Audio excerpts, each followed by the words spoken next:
Assalamualaikum warahmatullahi wabarakatuh. Jumpa kembali kawan lawasan semua bersama saya Elok dari Lawasan Batik. Jadi minggu ini bahasan kita adalah masa depan batik sebagai identitas budaya Indonesia. Wah, kayaknya agak berat ini. Tapi tetap seru karena kita akan ngobrol bersama narasumber kita, yakni Bu dosen yang kece, Ibu Sri Sulistiawati, sarjana seni dan Master of Design, tapi biasa dikenal nama bekennya di kampus adalah Bu Dos Lisna atau Miss Lisna. Nah, supaya waktu tidak tersita banyak, saya akan segera hubungi beliau. Nanti kita bisa diskusi karena Miss Lisna akan menceritakan atau membeberkan hasil penelitiannya seputar batik yang diperoleh atau dilakukan untuk mendapatkan gelar Master in Design dari Curtin University. Ini kayaknya seru. Oke, kita coba ya.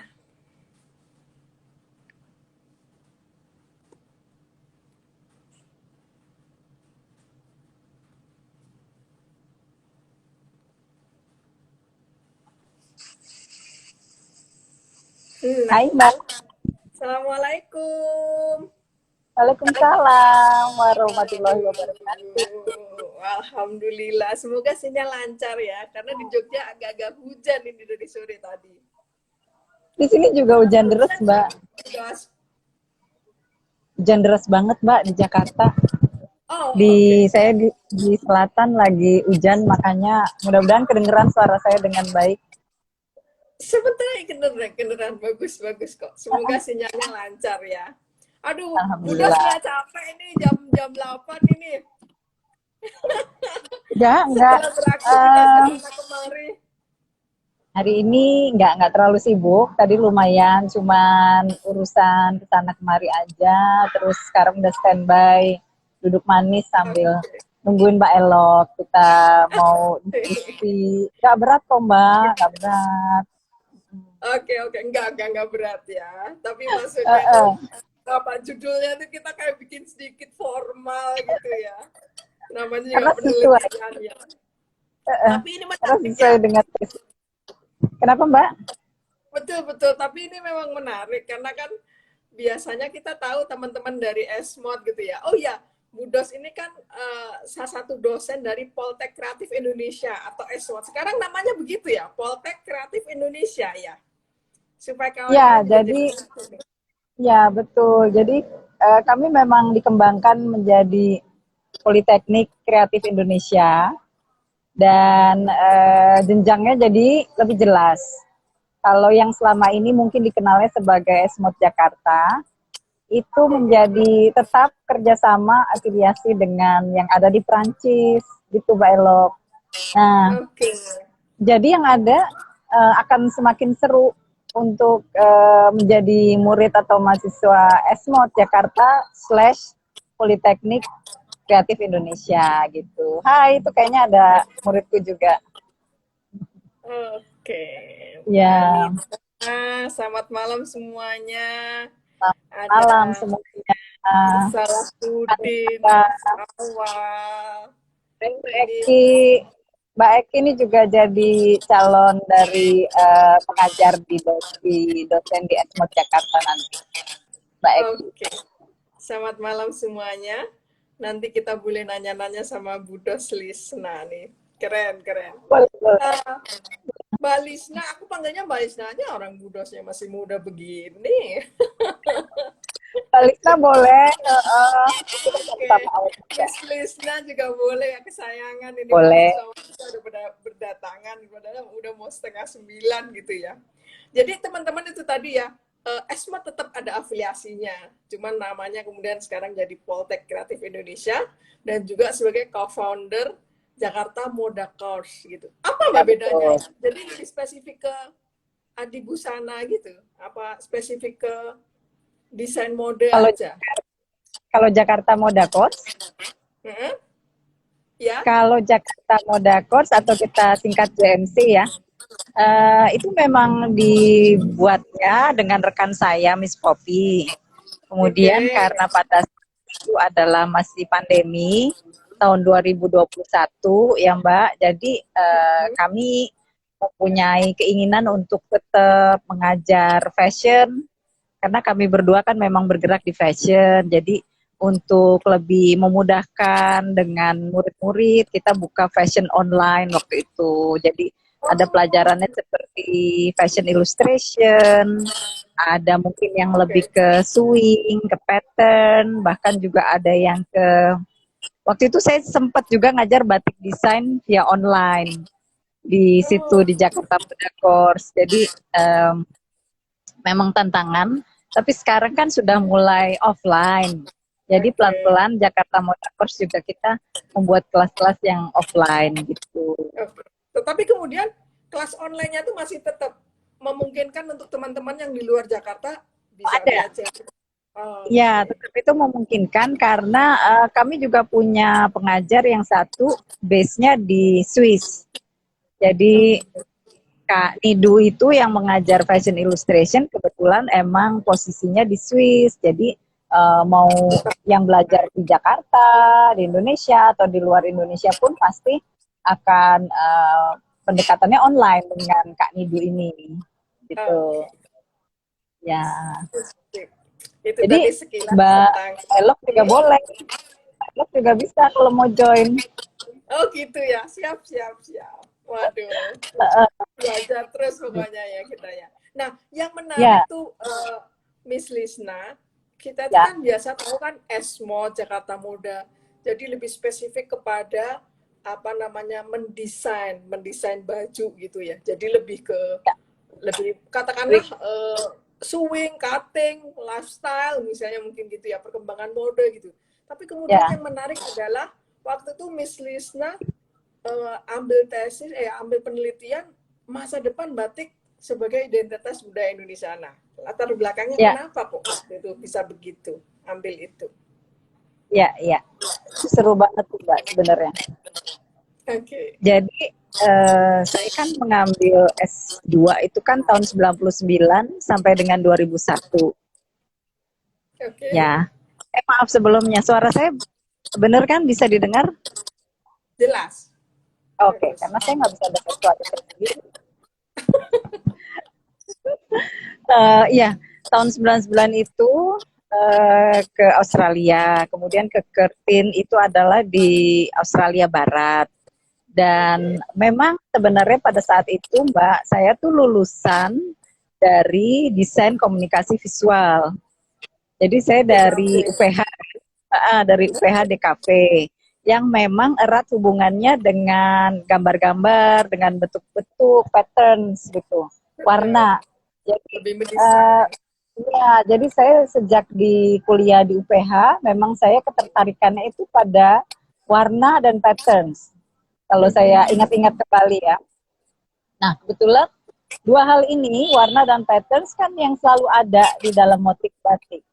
Di dalam kain panjangnya, dalam motif batik, ataupun yang semakin kekinian yang kontemporer. Pasti dua hal itu ada. Ya. Kemudian, saya memang berniat mencari university yang bagus ya, yang menarik dan yang juga mendunia karena Curtin itu alhamdulillah juga very international walaupun di Australia. Tapi dengan catatan pada saat itu karena saya sudah punya anak satu, sudah bawa bayi dulu satu, saya pengennya nggak mau jauh-jauh dari Indonesia, Mbak. Oke, ya. Jadi kalau dilihat dari secara geografis kan memang posisi sebenarnya cuma 4 jam dari Indonesia. Jadi kalau lihat dari lintangnya itu sebenarnya ke selatannya kita. So it's Betul. very near to us. Cuma 4 jam naik pesawat, udah langsung di istilahnya di dunia barat. Dan di Perth itu ibu kotanya Australia Barat adalah memang kota pendidikan. Ya, jadi Mbak kalau kita belajar di sana tuh menyenangkan sekali. Selain suasana juga nggak rame ya, cenderung sepi. Kemudian banyak mahasiswanya. banyak mahasiswa asing yang pasti internasional juga banyak. Kemudian beberapa universitinya itu termasuk yang bagus, yang baik di dunia. Jadi selain ada Curtin, ada University of Western Australia, ada Monash gitu. Itu semuanya mempunyai akreditasi yang baik di dunia, sehingga saya merasa, oh, saya waktu itu coba antara lain Curtin atau University of Western Australia yang punyanya negeri. Tapi alhamdulillah saya diterimanya di Curtin. Yang UWA belum atau tidak ya saat itu. Nah, anyway, kemudian saya masuknya di School of Design, ambil S2. Dan sebenarnya ada dua pilihan, Mbak. Pada saat itu, kalau udah S2 kan kita punya pembimbing khusus. Jadi kita bisa either pilih, apa istilahnya itu, coursework atau tesis. Jadi kalau coursework itu kita seperti merancang sesuatu. Seperti kita mendesain. Iya, ada project, ada bentuk, hasilnya bentuknya kelihatan apa gitu kan ya, desainnya.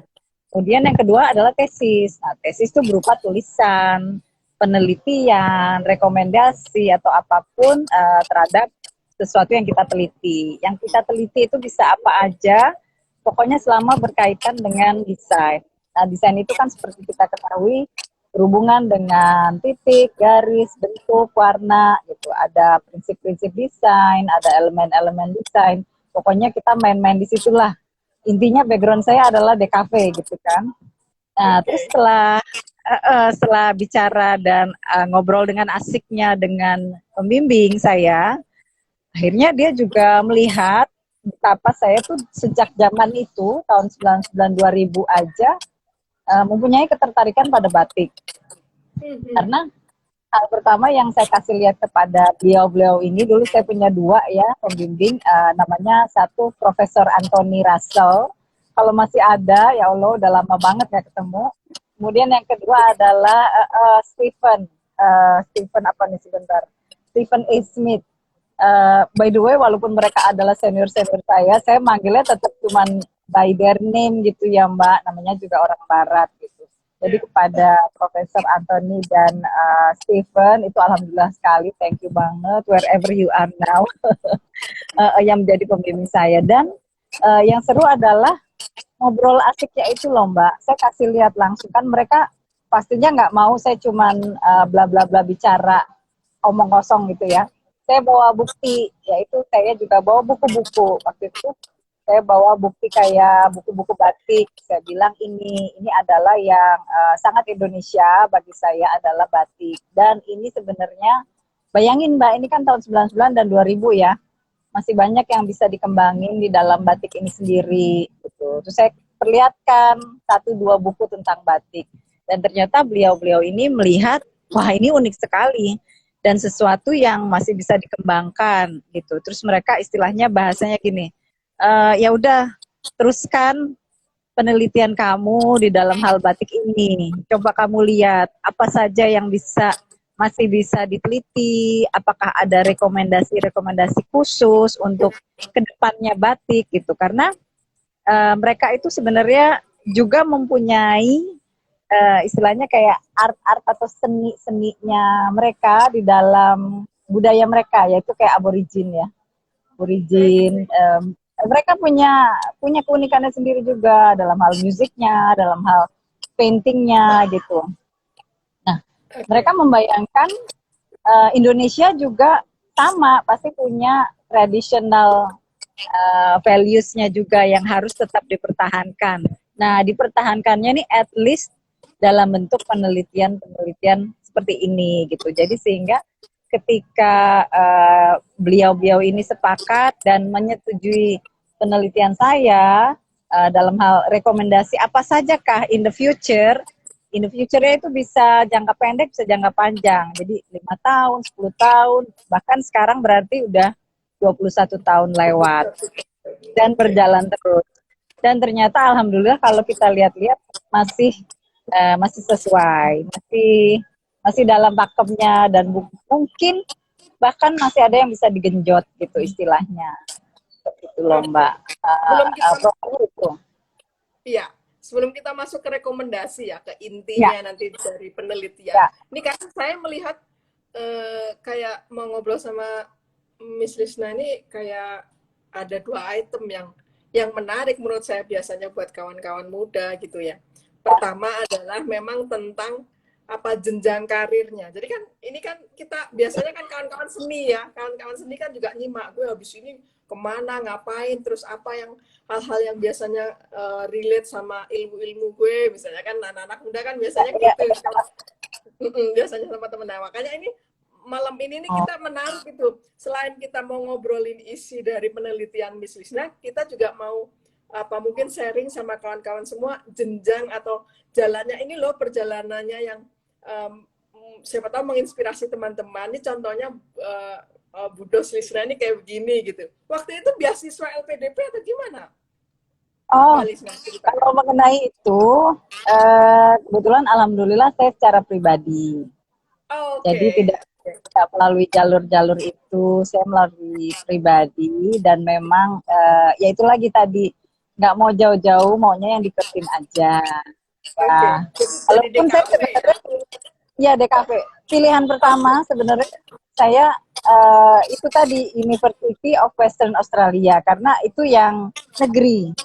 Tapi kalau bagi teman-teman yang mendengarkan dan melihat di sini mungkin bisa dengan Swasta rajin biasanya lebih kondang. ya coba untuk rajin membuka website-nya masing-masing universities karena mereka pasti mempunyai jalur-jalur scholarship Ya. dan juga terus terang saya bersama dengan Kervin alumni kan masih di dalam grup WhatsApp grup gitu masih ada juga ya jadi sebenarnya dari saya pun saya bisa bantu share juga karena kadang-kadang mereka memberikan jalur-jalur ini ada loh lagi ada scholarship ini ada scholarship itu gitu kan itu emang Oke. harus rajin-rajin buka atau cari informasi apalagi zaman sekarang ya Mbak Elok pasti lebih banyak lagi itu jalur-jalur scholarshipnya. Oke, Mm-mm. Miss Lisna. Jadi teman-teman yang menarik malam ini juga kita ngobrol sama Miss Lisna ini, walaupun ternyata sekarang itu adalah dosen di Eswot yang notabene adalah lebih ke desain tata busana yang Ya. berhubungan dengan baju ya, tapi ternyata sebelumnya backgroundnya adalah DKV. Biasanya kan anak-anak DKV itu juga nggak menyentuh nggak pertata busanaan, nggak berdesainan gitu kan, mereka lebih ke apa sih advertising gitu, desain, kemudian desain grafis segala macam gitu kan, seingat saya ya, kalau apa mungkin bisa dikoreksi kalau salah. Nah, dari DKV terus ambil tentang batik itu apa yang menginspirasi waktu itu Bu Dos? Mm-mm. Oh, kalau sebenarnya gini, ketika saya mulai mendalami batik itu, akhirnya yang bikin seru adalah ternyata di setiap helai kain batiknya itu, terutama yang dari kain batik pedalaman ya, atau kalau bahasa Belandanya itu Forsten London, seperti dari Kesultanan Solo, Yogyakarta, Cirebon, itu dalam. Jadi ada artinya, filosofinya yang mana juga Mbak Elok udah biasa share ya. Dan itu masing-masing kan tetap dipertahankan dengan arti-artinya masing-masing. Itu sih awalnya karena satu kain itu ternyata bisa bercerita dan juga menjadi istilahnya gini, bisa menjadi penghubung dengan anak muda, dengan generasi muda. Jadi ini adalah satu cara bercerita dari zaman nenek moyang kita dulu, dari abad mungkin as early as abad ke-16, 17, 18, mereka bercerita tapi melalui kain. Jadi mengajarkan sesuatu lewat kain gitu. Itu bagi yang memang batik-batiknya adalah dari keraton ya dengan isinya. Namun kalau misalnya kita lihat misalnya seperti batik-batik yang dipengaruhi oleh budaya luar seperti Belanda gitu, itu juga ada mengandung cerita. Jadi pada dasarnya mereka ingin menggambarkan motif-motif yang ada di Belanda ke dalam kain batik supaya apa? Supaya pada saat itu adalah mungkin ibu-ibu yang menjabat sebagai ibu-ibu Belanda di sini atau noni-noni Belanda ketika saat itu mereka lagi kangen dengan suasana Eropa, dengan suasana Belanda, ya itu yang digambarkan gitu loh. Jadi itu adalah sebagai media komunikasi, juga menjadi media ekspresi. Bagaimana kita juga bisa melihat kain-kain batik itu ternyata penggambaran dari cerita-cerita Hansel and Gretel ada, Red Riding Hood ada di kain batiknya di Museum Danar Hadi, ya kan, menjadi koleksi mereka. Jadi batik itu sangat kaya. Jadi menurut saya yang saya ajarkan sejak awal ke anak-anak murid adalah jangan salah, Indonesia atau bahkan Jawa sejak dulu itu sudah menjadi pusat perhatiannya dunia. Gitu. Dengan adanya batik, batik itu sudah menjadi alat trade, sudah menjadi buat berdagang. Itu terbukti dari kain-kain yang dipakai pada abad ke-18-19 itu. Kain-kain yang dipakai itu bagus. Karena kalau tidak bagus itu tidak mungkin untuk bisa membatik. Tembus ke pasar Nah, dunia. iya, untuk menjadi di pasar dunia. Antara lain waktu itu Belanda untuk ke Eropa. Nah, kain-kain batik itu yang bagus ini dapetnya dari mana? Dari India. Karena pada saat itu kita belum bisa. Nah, makanya pentingnya kita mengetahui sejarah itu dari sini antara lain ya, untuk kita bisa mengumpulkan data-data untuk penelitian, untuk juga ke depannya supaya anak muda kita tuh tahu bahwa bukan dari sekarang doang ternyata batik tuh jadi hits, batik itu jadi kayaknya keren. Nah, sebenarnya dari dulu sayang gitu. Dari dulu batik-batik pun itu batik kita juga udah diincer sama orang asing, sama orang Belanda. Itu terbukti dari masih banyak sekali batik-batik kita yang ada di museum-museumnya mereka, yang ada di museum di Belanda terutama, dan juga menjadi tempat mereka meneliti dan sebagainya. Gitu. Mereka kan dokumentasinya juga sangat baik, dan juga mungkin perbedaannya dengan kita adalah dengan musim mereka yang ada dinginnya dan sebagainya, mereka jadi bisa mempertahankan dengan baik ya. Kalau kita kan juga lebih ke tropical weather, jadi lembab, ya cepat rusak. Yang namanya kain itu cepat rusak gitu. Jadi bukti-bukti itu susah. Nah itu sebenarnya ada di salah satu rekomendasi saya, yaitu penelitian terhadap batik harus terus dijalankan sesuai dengan eranya, sesuai dengan waktunya. Pasti akan berubah-berubah. Gitu. Tantangannya pasti ada, selalu ada. Nah itu, nah Mbak Elok kalau saya boleh nambahin, ketika saya di UPH saya kan ngajar. Ketika lulus dari S2, kemudian saya lanjut sebagai dosen di UPH. Nah dari situ saya mengajar pertama kali adalah masih berhubungan dengan DKV juga sebenarnya, cross cultural design. Cross cultural design itu adalah kayak macam-macam dari segi culture, mungkin Indonesia yang digabungkan dengan Barat. Nah, bagaimana hasilnya kalau misalnya didesain menjadi sesuatu yang DKV gitu, yang bersifat DKV. Nah, memang banyak contoh-contoh, antara lain contoh yang saya angkat, yang sering saya angkat yaitu batik. Karena menurut saya itu adalah salah satu bukti nyata cross cultural design di Indonesia. Gitu. Karena kalau kita memang mengklaim ini batik kan Indonesia, batik itu Jawa, ya. Nah memang yang membuat unik adalah si cantingnya itu sendiri. Karena canting diciptakan oleh orang Jawa itu sendiri ya, terbukti dari ada di buku-buku. Tapi kalau misalnya teknik, kita bicara tekniknya sendiri, tekniknya sebenarnya sudah ada sejak zaman dulu, sejak dari zaman ancient history lah istilahnya. Dan kalau dari penelitian saya, dari zamannya di Mesir pun sudah ada, di Afrika sudah ada. Jadi seperti teknik menutup kain dengan sesuatu, itu, ya kan? Pemerintah, betul. Saya kipasnya kebetulan batik lah ya. Uh-uh. Jadi harus dong ya. Jadi kain itu misalnya ditutup oleh es simple es batu misalnya Mbak Elok. Terus diwarnain. Kemudian batu itu kita angkat. Nah, jadilah itu pattern batu itu kan misalnya. Itu adalah that is the first idea of membatik kan, teknik batik seperti itu.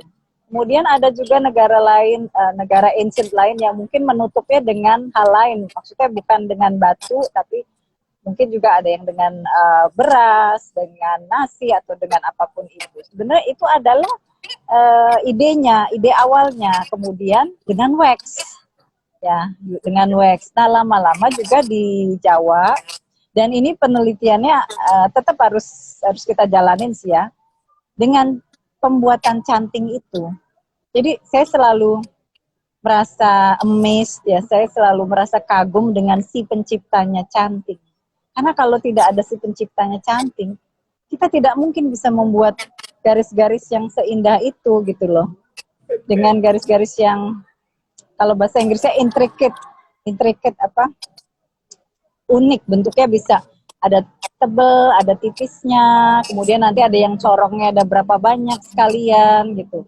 Itu I think the designer of the cantik itu harus diapresiasi. Cuman karena mungkin the lost di penelitian belum ketemu ya. Kalau mungkin di barat ketahuan, oh pencipta telepon siapa? Graham Bell. Oh ini pencipta ini siapa? Ini pencipta cantik ini siapa gitu sebenarnya. Itu menarik kan untuk diketahui. Coba itu harus diapresiasi. Bagaimana kayak seperti ini gitu kan ya. Tuh. Garis-garis. Karya Miss Lisna sendiri ya itu tadi batik. Ya, kalau ini alhamdulillah ini memang desainnya ya again anak DKV nih Budos. Jadi alhamdulillah saya ada seniman di Jogja yang bantuin. Pada saat itu saya membuatnya sengaja rose. Jadi ini ada gambar rose-nya dengan background-nya kawung. Kemudian juga dikelilingi oleh rose-rose kecil dan titik-titik dari isen-isen sebagai background-nya. Ini emang saya bikinnya, maksudnya personally aja sih Mbak Elo. Kalau ada yang mau, bisa saya buatkan kembali ke ini saya, ke seniman. Tapi emang kayak kepuasan batin aja sih, senang bikin. Okay. Menggabungkan antara yang kontemporer. Iya. Gimana Mbak? Jadi saya membayangkan bahwa kemudian antara keterkaitan DKV, saya membayangkan waktu itu kan bisnisnya seorang mahasiswa DKV, UPH gitu ya. Kita pasti akan mikirnya anak UPH pasti ya namanya desain pasti lagi seneng-senengnya tahun-tahun segitu gitu. Saya pikir. Iya. Ingat saya memang era itu tuh DKV udah mulai kondang gitu. Tapi kemudian kan Misna mengkolaborasikan sama lebih ke kalau sudah ngomong batik pasti udah ngomong history gitu kan, udah ngomong culture gitu. Nah, ini yang saya mau gali dari Miss Lisna karena teman-teman seni mungkin mahasiswa juga akan siapa tahu terinspirasi sama pola pikirnya Miss Lisna gitu. Dari sesuatu yang katakanlah sangat update, katakanlah DKV yang waktu itu lebih identik dengan ilmu-ilmu yang lagi modern lah ya, kontemporer, tapi kok terus Miss Lisna itu bisa S2-nya itu kok ke culture gitu, ke budaya, apalagi ke batik gitu. Nah, itu proses transisi dari DKV ke batiknya itu gimana tuh Miss Lisna waktu itu? Iya. Benar sih, memang menarik sekali. Mungkin satu saya juga harus ya itu tadi hasil diskusi dengan pembimbing Profesor Anthony dan Stephen satu. Kemudian selain itu juga, nah bedanya memang gini Mbak Elok, DKV itu kan lebih ke 2D, lebih ke 2 dimensi. Betul. Jadi makanya tadi kan saya bilang yang dibicarakan itu tadi ya elemen desain. Elemen desain ujung-ujungnya titik, garis, bentuk, warna, dan sebagainya, prinsip desain. Terus saya mungkin walaupun saya di DKV, saya agak nyelenehnya gini, karena saya tuh memang peminat kain, senang dengan kain-kain. Jadi ada bedanya dengan DKV, yaitu kalau dengan kain-kain dan kalau di fashion kita tuh paling tidak bisa megang. Kayak saya kebetulan lagi megang, lagi pakai tenun bawahan saya gitu. Kita bisa Oke. pegang, kita bisa si objeknya bisa kita olah gitu kan Oke, ya, tekstur menjadi segala macam ya. tekstur, menjadi sesuatu yang 3D gitu. Betul. Oh iya, jatuh katanya diambilin kipas. Jadi mungkin akhir kalau itu secara personally mungkin ya Mbak Elok. Jadi saya mungkin Oke. tektilnya ada. Jadi secara personal saya ada tektilnya, ketika saya memegang sesuatu juga saya akan lebih senang dan akhirnya lebih happy meng-create sesuatu berkarya dibandingkan ketika saya menjadi DKV, istilahnya saya cuma di depan laptop doang gitu. Maaf ya, bukan ini. Tapi DKV tuh menariknya apa? Itu menjadi base, menjadi Ya. dasar berpikir saya.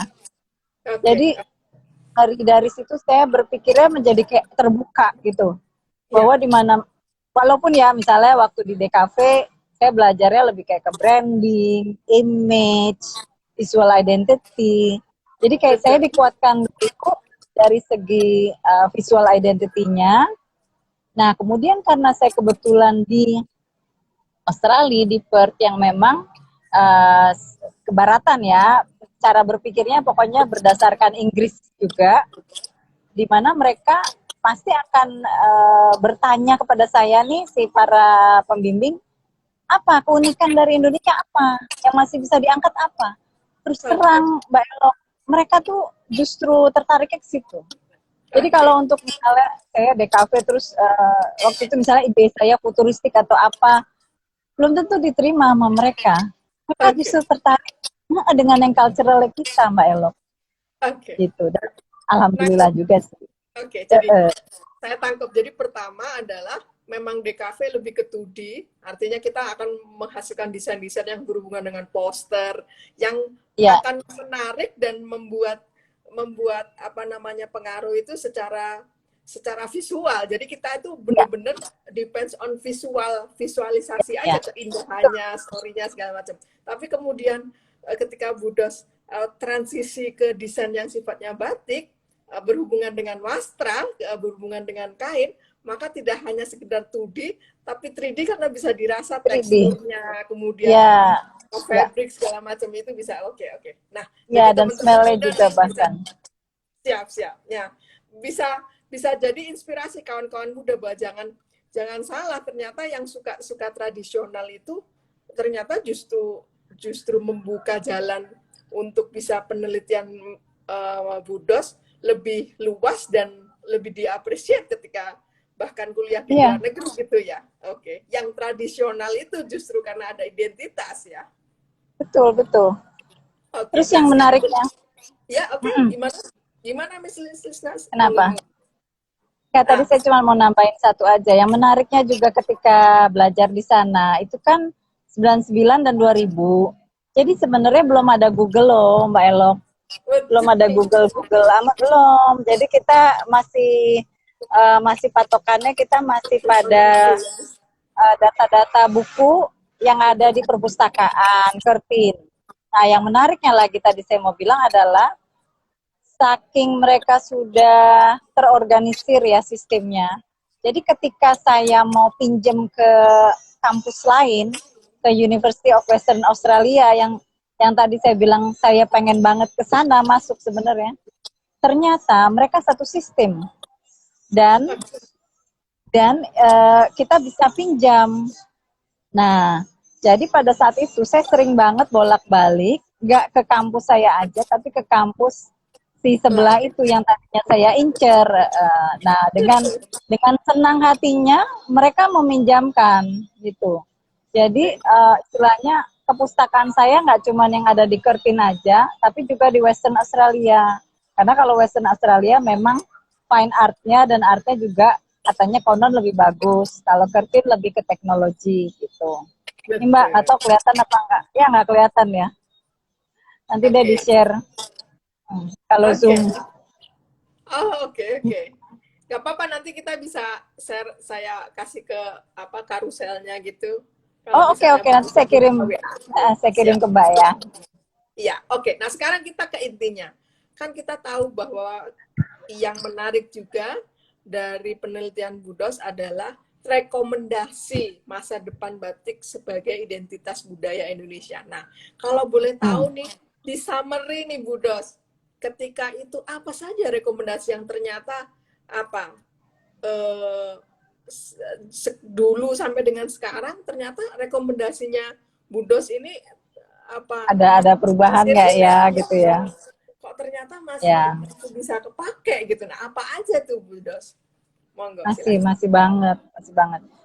Mbak Elok, sebelumnya saya mau kasih lihat dulu. Jadi seperti ini kira-kira Oke, apa itu? bentuk bentuknya dalam bentuk hitam putih. Oh, Karena ini yang saya bawa fotokopiannya. Aduh, oke. zaman dulu belum ada dalam bentuk apa ya, di Soft email pun copy. saya juga enggak. Jadi itu satu-satunya benar-benar yang saya jaga. Oke. Nah, tapi anyway, ya masuk ke inti pertanyaannya. Jadi rekomendasi dari saya di dalam tesis saya ini, at least ada 5, Oke. dan keep in mind ini tahun 2001 ya, berarti karena saya selesainya tahun 2001. Ditulisnya dalam bahasa Inggris semuanya, full in English. Uh, Kalau boleh saya tambahkan catatan, ketika itu saya memang diingatkan untuk mempunyai proofreader. Jadi saya ada proofreader saat itu yang membantu, dan alhamdulillah sangat membantu sekali ya, namanya di kampus tuh, makanya saya senang banget. Kita tinggal cari aja, istilahnya di mading, kalau zaman dulu tuh di mading, kita lihat ada proofreader, si ini, si ibu ini, nomornya sekian, tinggal dihubungin. Saya hubungin Oke. lah beliau, kemudian dia benar-benar, si ibu ini membaca dan membantu saya proofreading. Jadi proofreading itu sih bukan editor ya Mbak, tapi dia membantu saya, misalnya grammar saya ada salahnya dikit, atau maksud yang mau disampaikan lebih baik begini katanya dia. Jadi tetap ada Oke. diskusi dengan dia juga. Oke. Nah, jadi rekomendasinya nih 5 ya. Satu Oke. adalah Batik in Future Education. Batik in Future Education. Kalau di situ saya mengatakan bahwa sebaiknya Indonesia, dengan catatan batik adalah visual identity yang kuat dari Indonesia, harusnya masing-masing anak murid Indonesia itu memeluk dengan erat batik dan atau paham atas batik itu sendiri. Dan rekomendasi saya sih tertulisnya itu sejak dini.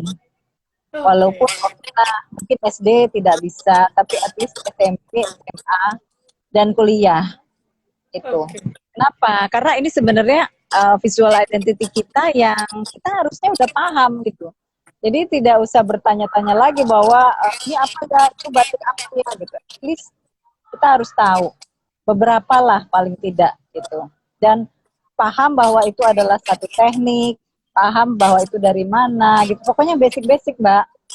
Oke. Gitu. Jadi artinya mestinya setiap anak Indonesia itu punya paling tidak ilmu atau info Iya, tentang batik. Syukur mempelajarinya. Oke.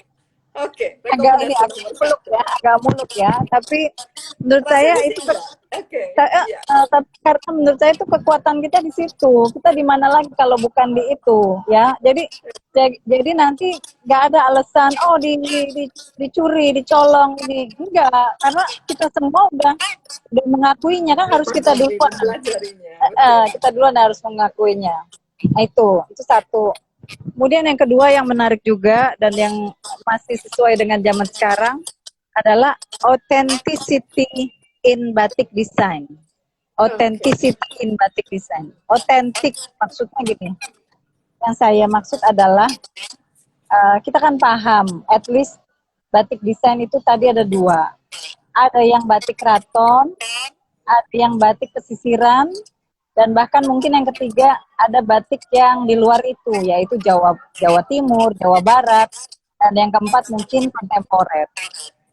Nah, maksud saya authenticity di sini adalah harusnya, hendaknya pihak-pihak, mau itu desainer, mau fashion designer, atau siapapun yang memakai untuk bentuk visual itu, Ya. harusnya pun mengakui bahwa ada notes-nya. Misalnya kayak kan tadi saya sebutkan, iya ini saya menggunakan motif kawung dari Jogja atau Solo. Kalau Jogja bentuknya lebih ke putih putih biru tua gitu. Jadi ada catatan, jangan dibuat rancu, jangan dibuat abu-abu maksudnya. Kalau emang kita mengambil dari parang, misal kita sebutkan parang besar, parang kecil atau apa. Atau misalnya kita ambil dari yang Garuda, ini gurdo apa, dari mana, gitu. Ada notes-nya gitu loh Mbak. Jadi jangan sampai nanti ke depannya future generation-nya jadi Hilang, abu-abu, hilang jadi ide. hilang, Betul, betul. jadi rancu. Betul. Dan ini Oke. sebenarnya buat kita catatan dokumentasi juga buat kita. Gitu. Kan tadi kita istilahnya kita nggak mau keambil sama sama siapapun, sama negara manapun misalnya. Nah, Oke. kalau misalnya kita tidak memulainya dari sekarang, ya kan? Terus Oke. masa anak-anak muda sekarang mereka tidak diingatkan dengan hal-hal ini kan diingatkan terus. Jadi orang kan juga makin sayang misalnya gitu. Dan Oke. authenticity ini juga dalam hal mengingatkan anak-anak muda antara lain itu tadi batik tulisnya itu seperti apa. Kalau batik kombinasi antara tulis dan cap itu seperti apa yang kedua. Dan juga mungkin kita tetap harus mempelajari yang namanya batik print. Jadi ada memang batik print, tapi itu batik print loh, itu print, itu bukan teknik batik. Gitu. Jadi masing-masing paham. Itu authenticity in batik design. Jadi kita Kemudian harus yang ketiga, membiasakan paham dengan autentisitas ya. Jadi iya, batik itu harus dibahas. Memang kalau mau ngomong batik ya kita iya, harus paham tentang autentisitasnya. Gitu. Oke.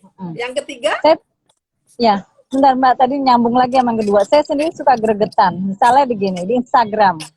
Di Instagram misalnya ada Instagram dari let's say negara tetangga yang menyebutkan bahwa kebaya dipadu dengan kain Nusantara misalnya. Oke, kain Nusantara. Saking gregetnya saya suka komen misalnya. Kain batik dari Solo dengan nama bla bla bla gitu. Jadi nggak apa-apa, kita harus mulai menyuarakan itu. Jangan sampai anak muda kita nanti jadi rancu. Jadi mereka nggak tahu dan mereka mungkin dengernya nanti, mereka dengernya dari luar, mereka mengakui malah ini dari luar gitu.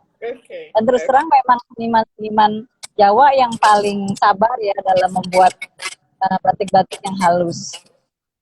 Iya, siap. Oke, kemudian yang ketiga, encourage national use of batik. Ini sih tahun 2001 saya menuliskannya, encourage national use of batik. Dan itu kalau ke zaman sekarang, saya rasa yang lumayan yang paling masih dijalankan ya dengan baik. Jadi national use itu apakah misalnya dipakai secara serentak ketika 17 Agustusan atau dipakai oleh anak-anak sekolahan pada hari Kamis ya kalau nggak salah sekarang hari Kamis, kemudian oleh kantor-kantor di sini di Indonesia tiap hari Kamis juga, dan hari Jumat juga menjadi Batik Day. Itu alhamdulillah, itu sih saya senang banget dengan rekomendasi saya yang nomor 3 berjalan dengan baik. Kemudian menarik. Yang nomor 4 menarik juga. Ya, saya agak out of the box loh Mbak, ngasih idenya, biarin aja ya nggak apa-apa. Yang keempat, saya menyebutkan di sini human resources training. Jadi human resources training maksudnya bisa dilakukan kepada bisa dilakukan pada siapapun, mungkin setara dengan usia SMA dan seterusnya, di mana kita di situ harus melakukan transfer knowledge of batik. Tapi kenapa di sini saya bilangnya human resources training, lebih dititik beratkan kepada para seniman batiknya yang membuat.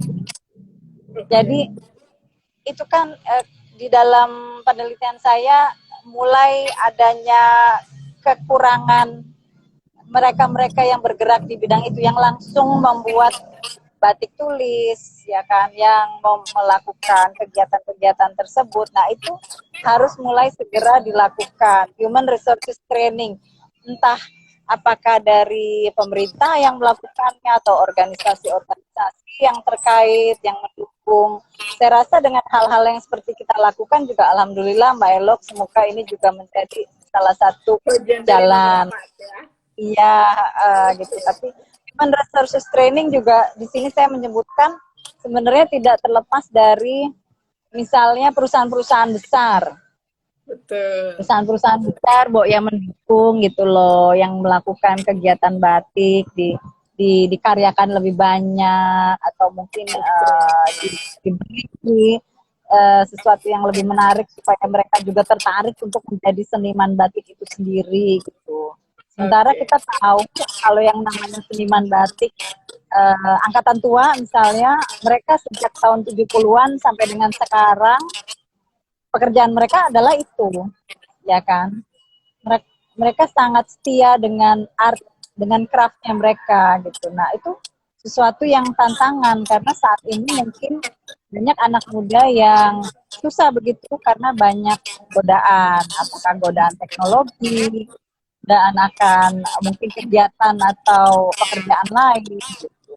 Nah, itu sesuatu yang harus dipikirkan juga supaya ada yang tetap menjalankan ini gitu loh, berkarya dalam hal benar-benar either batik tulisnya atau batik tulis dan cap gitu. Jadi itu yang keempat. kalau bisa itu perusahaan besar tuh ya bisa dijadiin bagian dari CSR-nya. Iya betul Mbak. Pokoknya kita benar harus benar-benar semangat dan lebih giat dalam hal ini.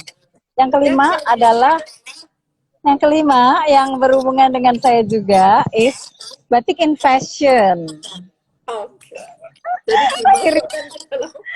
akhirnya ada juga kesambungannya. Nah, tapi saya nggak cuma batik in fashion aja, saya kasih lagi rinciannya, yaitu satu. Nah, ini menarik nih karena saya kepikirannya nih. Yang pertama adalah beachwear. Satu beachwear. Beachwear itu masih jarang diangkat. Paling tidak yang kita tahu adalah beachwear itu paling tidak oleh Bang Edo. Ya, Bang Edo yang baru bikin batik Journey itu kan juga agak-agak beachwear ya. Tapi beachwear itu juga bisa sesuatu yang lebih simple, lebih ready to wear itu juga bisa. Kenapa saya angkat beachwear ini yang pertama, Mbak? Karena sebenarnya kalau kita pikirkan Indonesia kan kita balik lagi ya, yang namanya art, seni dan sebagainya itu pasti berhubungan dengan alam sekitar kita. Alam sekitar kita sudah pasti lebih banyak lautnya.